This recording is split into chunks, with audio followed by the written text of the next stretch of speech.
Hello friends, सो आपण मानक पुणी एक नुआ भिडियो वेलकम। सो आज आपण को मु देखेबी गोटे मार्केट जोटी कि 5 टंकार आरंभ करी 5000 पर्यंत आपण बहुत सारा सामान किनि पारिबे।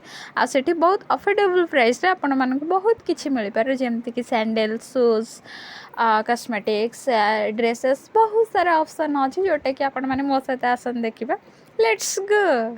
हेलो फ्रेंड्स, मु सीमा आपण मानक वेलकम करूची पुणी थरे एक नुआ वीडियो को। सो आज आसन देखिबा एमिति किछि मार्केट अछि एमिति जोठी कि आपण माने कम प्राइस रे बहुत सारा शॉपिंग करि परिबे, जोटा कि बैग फुल करी आपण नै पारे। ए बैंगल्स गुडा देखि परथि, यार प्राइस अछि मात्र 80 रुपीस।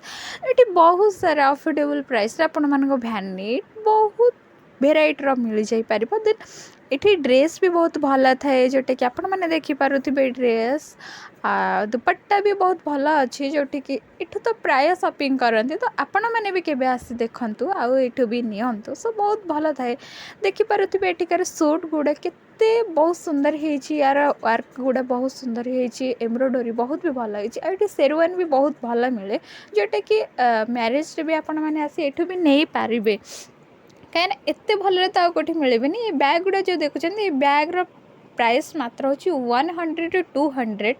ये ना बेत काम भी बहुत भल होता है, आपड़ ये जहाँ भी किसी खोजी पारे सब किसी मिल पार आपन को।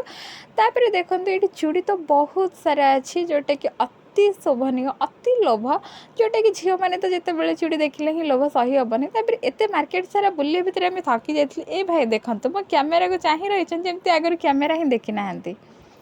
तापर देखो आम तो आग को बढ़ी चलू, आमर कौन ही जाए, आग को माड़ी चलू आम।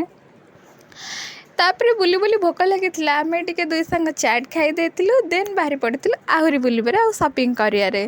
आम तो आम आवश्यक जिनस गुड़ा नहीं आसिल, हेल्ले आपण केबे आणुचंती। आउ हाँ, एठी भी बड़ बड़ मॉल अच्छी, जमती केसरी मॉल अच्छी, कोलकाता बाजार, आउ एठी अच्छी बयानिका, एमती बहुत सारा।